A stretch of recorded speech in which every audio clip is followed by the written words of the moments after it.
BJP के star प्रचारक और उत्तर प्रदेश के मुख्यमंत्री योगी आदित्यनाथ ने बिहार चुनाव के अंतिम दौर में बिहार में जमकर प्रचार किया। कटिहार के राजेंद्र स्टेडियम में एक जनसभा को संबोधित किया। इस दौरान बड़ी संख्या में लोग उनका भाषण सुनने के लिए जमा थे।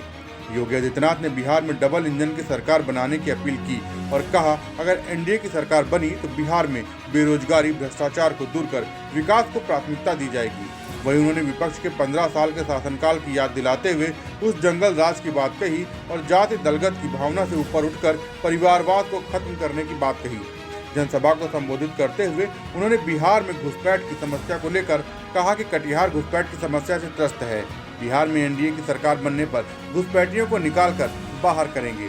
आपका समर्थन में है, कोई संदेह नहीं, क्योंकि जिन्हें घुसपैठ की समस्या का समाधान करना है, जिन्हें भारत के स्वाभिमान और सम्मान को आगे बढ़ाना है, जिन्हें नौजवानों के लिए रोजगार को लेकर के आगे बढ़ाने की चिंता है और जिन्हें बिहार और कटिहार के विकास की चिंता है, वह भारतीय जनता पार्टी और जदयू का समर्थन कर रहा है। वह हर नागरिक जाति, मत, मजहब से ऊपर उठ करके इस प्रकार के कार्यक्रमों में अपना सहयोग कर रहा है और इसीलिए आप सबके सहयोग और समर्थन के लिए आज मैं विशेष रूप से आपके बीच यहाँ पर उपस्थित हुआ हूँ।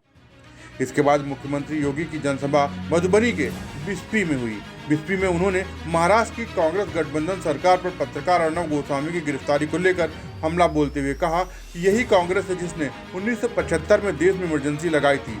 आज उसी को एक बार फिर से दिखाते हुए कांग्रेस देश के बड़े पत्रकार के साथ कैसा सलूक कर रही है। आपने देखा मुंबई में रिपब्लिक टीवी के संपादक अर्णव गोस्वामी को महाराष्ट्र पुलिस ने पुराने खत्म हो चुके मामले में गिरफ्तारी की। याद करना, मोदी जी ने 6 वर्ष में इतना काम कर दिया। कांग्रेस को देश के अंदर 55 वर्षों तक शासन करने का अवसर मिला था। कांग्रेस तो लोकतंत्र का गला घोंटती है। 1975 में इसने देश पर इमरजेंसी थोपी थी और आज भी आपने देखा होगा देश के एक बहुत बड़े पत्रकार को केवल अपने स्वयं की तुष्टि के लिए गिरफ्तार करके लोकतंत्र के चौथे स्तंभ पर हमला करने का कार्य कांग्रेस कर रही है। कांग्रेस अपनी नाकामी को छुपाने के लिए देश के अंदर अराजकता पैदा करने का कार्य कर रही है और भाइयों बहनों, देश के अंदर अराजकता पैदा करने की छूट हमें किसी को नहीं देनी चाहिए। मुख्यमंत्री योगी आदित्यनाथ ने केंद्र सरकार ने 3 तलाक को खत्म कर नारी गरिमा स्थापित की, सर्जिकल स्ट्राइक कर पाकिस्तान को सबक सिखाया, 370 हटाकर एक निशान, एक संविधान लागू कराया, राम मंदिर का निर्माण का शिलान्यास कराकर 500 वर्षों का इंतजार खत्म कराया।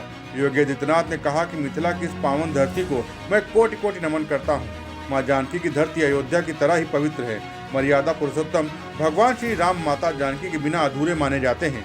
माता जानकी का मायका बिहार में है। राम मंदिर के निर्माण का हमने वादा किया था, उसे पूरा करके दिखाया।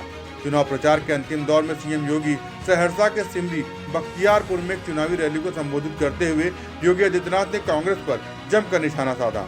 साथ ही कहा कि प्रधानमंत्री मोदी के सख्त रवैये की वजह से पाकिस्तान की सिट्टी पिट्टी गुम हो चुकी है। यूपी के मुख्यमंत्री योगी आदित्यनाथ ने कांग्रेस पर हमला करते हुए कहा कि कांग्रेस के शासनकाल में हर रोज एक नया घोटाला सामने आता था। भारत में आतंकी हमले हो रहे थे। चीन और पाकिस्तान हमें तब से आंखें दिखाते थे, लेकिन आज पाकिस्तान की सिट्टी पिट्टी गुम हो चुकी है। और जहां तक देश के आन मान और शान की रक्षा की बात है, हर व्यक्ति जानता है पहले पाकिस्तान प्रस्त आतंकवादी भारत के अंदर घुस करके आतंकी घटनाओं को अंजाम देते थे और आज पाकिस्तान की सिट्टी पिट्टी गुम हो चुकी है। एक कांग्रेस और राजद के लोग आएंगे ना तो शाहीनबाग जैसे धर्मों के माध्यम से अव्यवस्था और अराजकता ही फैलाएंगे और आज मोदी जी के नेतृत्व में भारत का बहादुर जवान पाकिस्तान के अंदर घुस करके आतंकी कैंपों को नष्ट करने का कार्य करते हैं। Bureau report, Dastak times.